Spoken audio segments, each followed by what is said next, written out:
Euh, Ça À ressemble quel moment vous avez dit j'ai envie de m'intéresser aux gens, j'ai envie de m'intéresser à la littérature? à assez tôt. Assez tôt, on en parlait tout à l'heure. En fait, j'ai eu un choc à, je crois, 12 ans. En rentrant à l'époque, rappelez-vous, c'était le début des années 80, les radios libres existaient, mais il fallait que ça passe quand même sur les bandes Oui, FM, je sais plus oui. comment on appelait ça, les AM. Mhm. Et il y avait trois postes, trois postes de radio ouverts sur France Inter, Europe 1, RTL.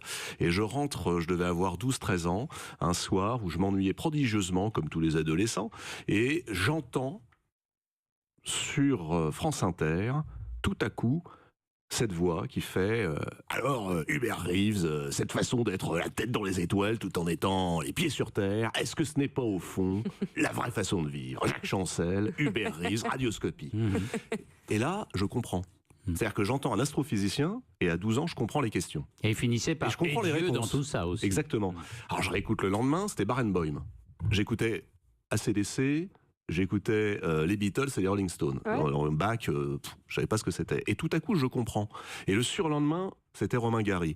Et je comprends également. Et là, on Salvador se dit, Dali. mais c'est incroyable. Il y a donc des gens qui vivent 1000 vies, romanciers, cinéastes, astrophysiciens, scientifiques, et on peut, nous, les exclus, ceux qui ne sont pas dans ce milieu-là, On a le droit peut d'y avoir comprendre. accès. On y a accès. Ouais. Et donc je crois que de ce jour-là, je me suis dit, tiens, quand je serai grand, je ferai Jacques Chancel.